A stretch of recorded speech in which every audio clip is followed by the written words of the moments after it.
everyone. I'm Rachel Poley with Ari Meglin, and we're your hosts for the Merry Writer podcast. We're on episode 78, and this week's question is, what can you include in your author newsletter? Before we begin, don't forget to subscribe to the podcast wherever you're listening so you never miss a show. And if you enjoy this episode, please give it a like.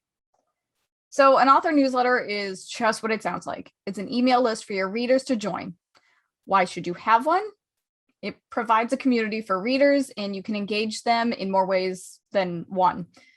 Sometimes you can engage with them one-on-one when people respond to your emails. But how do you get them to open your emails, first of all, and then respond to them and engage as a whole? That's why we're going to be talking about some different things that you can include in your author newsletter to keep your readers engaged. So my first point answers that question in a single email. Ask your readers what they want. And yes, this is part of what you can include in your author newsletter. You can create a welcome series of just 2 or 3 emails explaining to your list what they can expect from your letters and how often they'll receive them. And in one of those emails, ask what they want to see from you. Why did they sign up for your list? Was it because they enjoy your horror series and want to learn more about writing horror? Maybe they want to know when your next book is going to come out.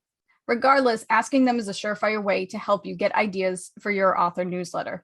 You'll have content forever. And I say this because I have a welcome series for my email list. I think it's the second email that goes out that asks my subscribers what they want to get out of the newsletter and why they signed up in general. And you will actually be really surprised at how many people respond to it, because we all hate getting emails. Let's be real. And people don't sign up for all these different newsletters because it's just going to clutter up their email inboxes. They sign up for these newsletters because they want to get something out of it. So asking them why they signed up and what sort of content they're looking for can not only help you figure out what content to share with your subscribers, but it'll also open up a conversation. And the amount of people that actually respond to it is pretty interesting. And you will start to make new friends, and you will start to learn about all these people.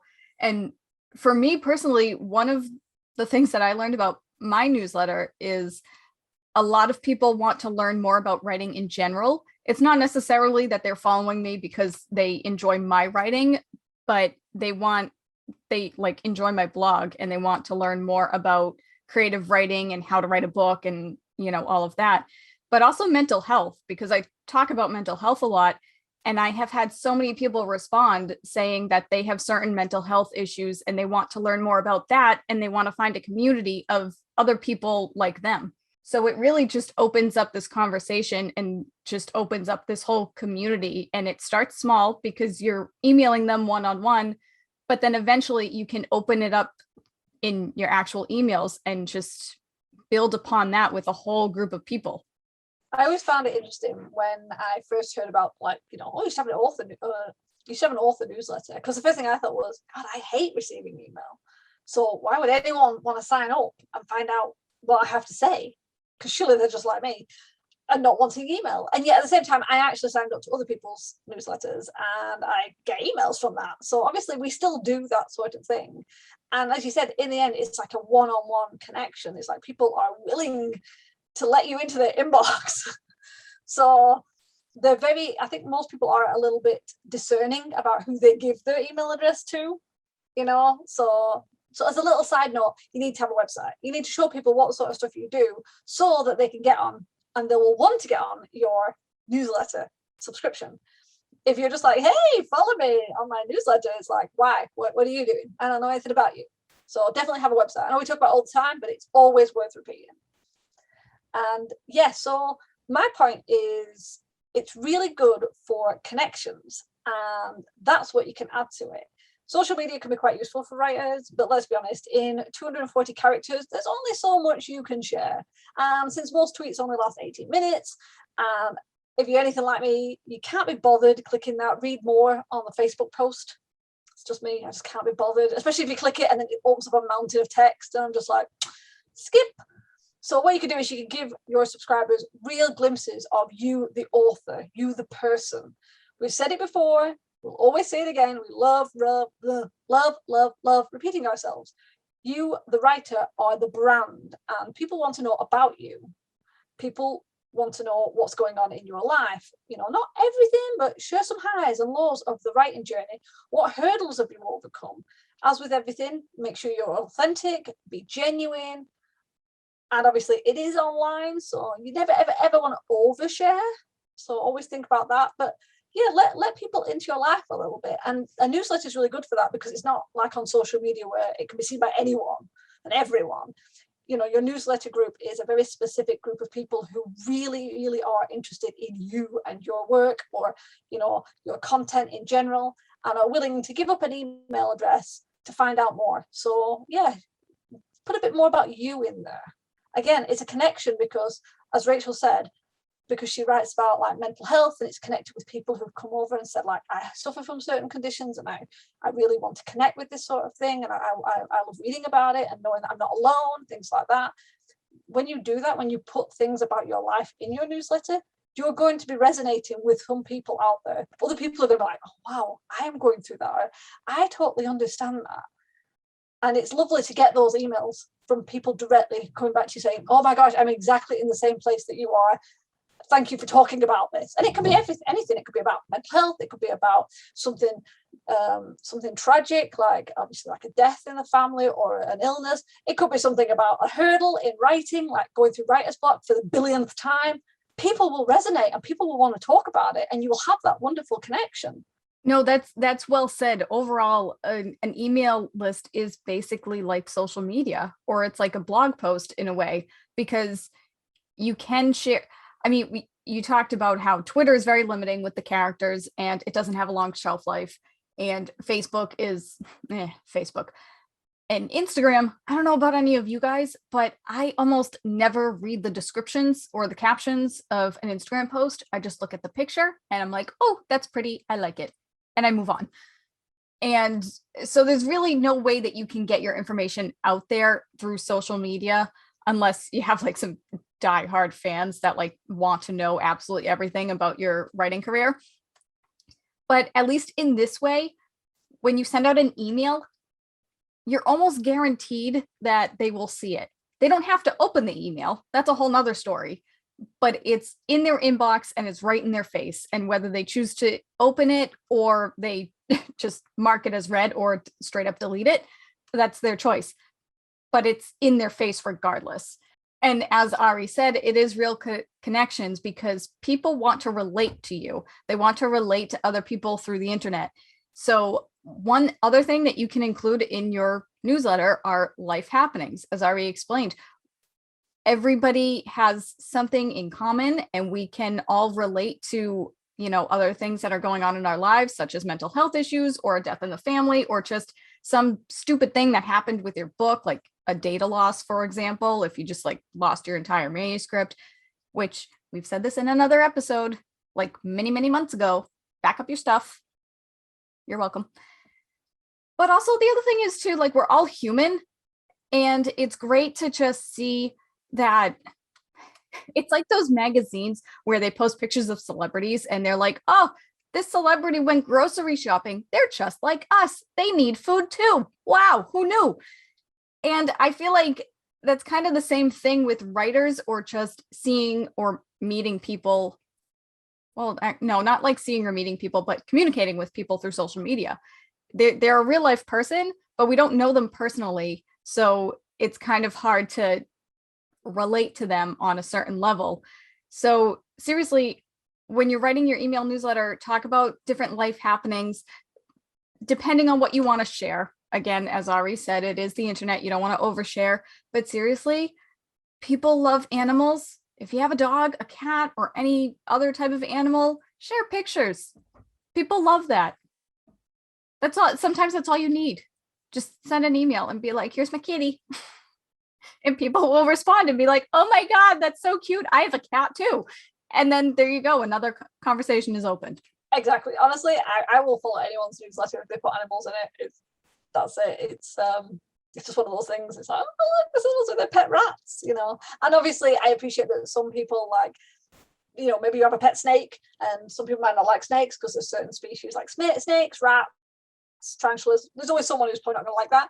But if you have most of the newsletter platforms, allow you to actually filter lists, so you can even check on your welcome CV saying like, hey, if you like snakes, you're gonna love this. Don't like snakes, let me know. And you can go on a separate list where you don't have to see the snake pictures.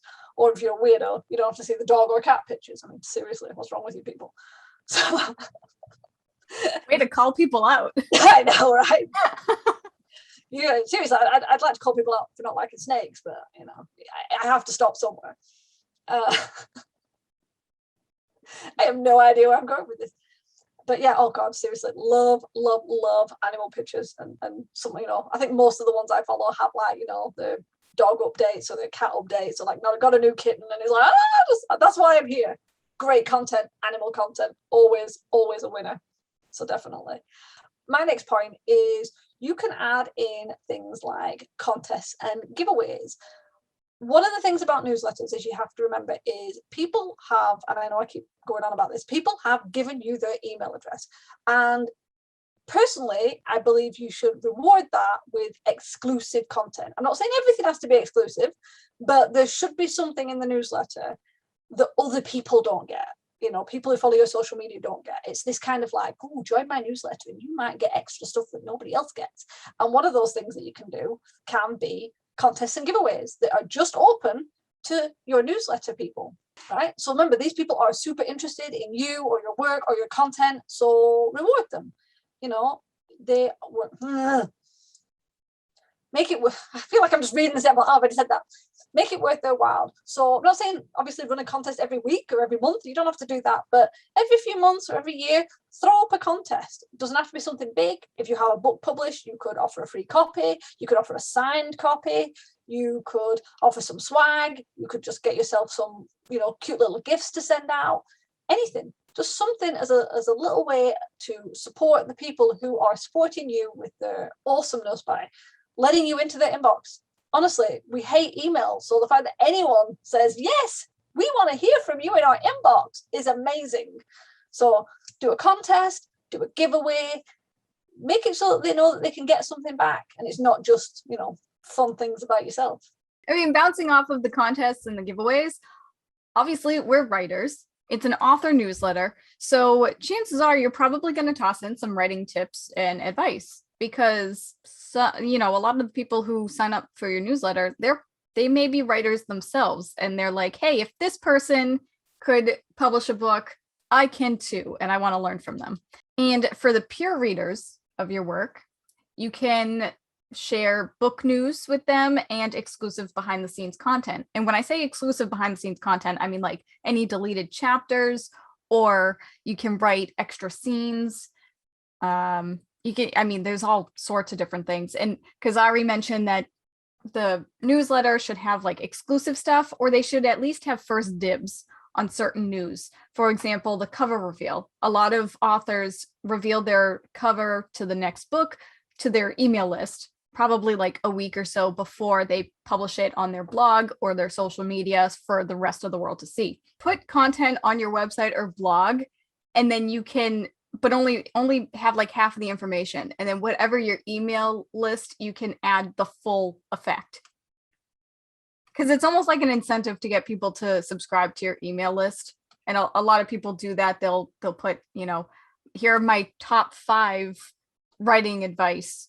And they'll post 3 of the top 5. And then they'll say, if you want to see the other 2, sign up for my email list. So you could also do that. You can have exclusive content, or you can have extra content that other people see. But if they want the full effect, they have to sign up for your newsletter. No, I'm totally with you, especially about like the exclusivity regarding cover reveals first or book trailers. I've seen that with a few people who I'm following where we get to see that first. And I don't know why, but it really does make a difference when you're like, oh, we saw it, nobody else knows. I think if you're thinking about your marketing for your books or anything like that, especially if you're doing a launch, that's the sort of thing you need to plan. So you might be like, oh, I'm going to do my cover reveal on this day and my book trailer on this day, and I'm going to introduce my characters on this day and make a YouTube video on that day.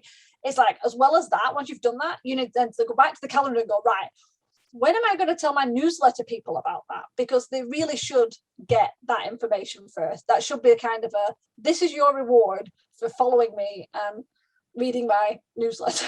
That's probably way longer than it should have been, especially if it's mine. It's a form of support. When Yeah, people subscribe to your newsletter, like they're supporting you and your work, essentially. exactly. And it's free. Yay. It is free. And we put a lot of time and effort in, mostly. So yeah, having remember to send the email out. Like 3 months without sending one, it was like, and it's like, oh, okay. Oh, I've gone longer. But yeah, having that kind of plan, so you know that right on this day they get the content for like the cover reveal or the blurb or maybe the first 3 chapters before they go on the website. You know, definitely give it to your newsletter, but make sure you plan it out, because I have done that in the past where I've been like, oh, I need to go to the newsletter. Oh shit, I'd already like scheduled it to go out the next day, so I'm kind of shoving it in an early newsletter, which is, it needs to be more planned. Otherwise you can get a little bit rushed, or you can end up not giving your newsletter people exclusivity. You know, not exclusivity, first dibs, like Rachel said. And then it kind of becomes like, why are they even on your newsletter if you're not going to be nice enough to give them first dibs on things? So yeah, definitely think that. And okay, my last point, which is it's kind of a down from all the awesome stuff above. Obviously, most people who will follow you are probably people who are readers or writers. And remember, writers are readers as well. So, you know, whenever we talk about readers and writers, people always seem to think they're separate. And it's like writers are readers too. So book reviews, review other people's books, especially other indie authors. That's a really good way of supporting the writing community. So if you've got a friend or even just a writer that you don't know, but you've tried their book, or if their book's coming out, you can do a little, you know, review of it, or you could do a like, hey, such a body's book's coming out, go check it out, links to them. You could do book recommendations. If you have a website, remember you need a website. You can mention blog posts that you've written, especially if you want to theme your newsletter. So say you want to make your newsletter all about writer's block and all the issues you've had with writer's block and some resources you're going to give them for dealing with their writer's block. Then if you had a blog post about writer's block or a YouTube video, stick that on as well. You know, it doesn't always have to be the newest blog post that you've written. It could be one specific to the theme of the newsletter if your newsletter has a theme. Just a thought. It's always good to tie things back to your website. We've talked about this. Always have a website and have things tied back to it. The more times you can get people to go to the website, the better. Seriously, so important. I mean, it is true. You have to tie everything back to yourself, whether you have a website or your social media, or you publish your stories on Wattpad, or they're on Amazon or whatever. You know, the whole point of the email list is to have it tie back to you in some way, but you also want to give back to your subscribers, because them subscribing to you is a way that they support you. They want to learn more about you. They want to learn more about your work. And they're also looking for just a community, someone to connect with, and they want to learn more about like reading and writing in general. So yeah, showcasing other authors in your genre or other indie authors, that's a great way to utilize your newsletter, because it's all useful information. That's what people are looking for. They don't want random emails from people just talking about, I don't know. I did mention earlier just to send a picture of your pet, but that's okay. People like that. You can do that. But any other like useless stuff, don't, you know, people don't like that, because then it just acts like spam. So with all of that said, if you were able to follow along, some things that you can include in your author newsletter is, first and foremost, ask your readers what they want and start building real connections with them, and have different ways that they can engage with you. And that can be through writing tips and advice, sharing book news, and giving them first dibs or exclusive looks at things. You can run contests and giveaways, talk about different book reviews, book recommendations, and blog posts that you've written or that other people have written. You got to showcase and other people and spread the love. Or you can just simply talk about life happenings and what's going on and see who can relate to you and open conversations that way. So now it's your turn. What are some things you add to your author newsletter? We'd love to chat about it. So tell us your answers in the comments or on Twitter using the hashtag The Merry Writer Podcast.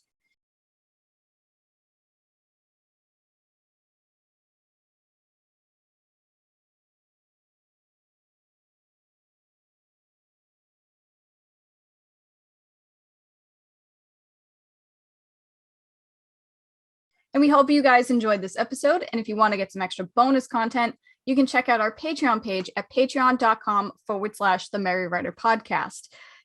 There we add mini bonus episodes. Like, for example, for this episode, we'll be talking about some other things that you can share in your author newsletter. But also, we share our pet pictures on Patreon too. So if you want to see kitties and dogs and turtles, head on over there. In the meantime, you can tune in every Wednesday for a new episode where we ask all the right questions. Thanks for listening. Bye. Bye. This podcast is brought to you by Felt Tip Pens. We love to color code. The music titled Inspired is by Kevin MacLeod, licensed under Creative Commons 4.0.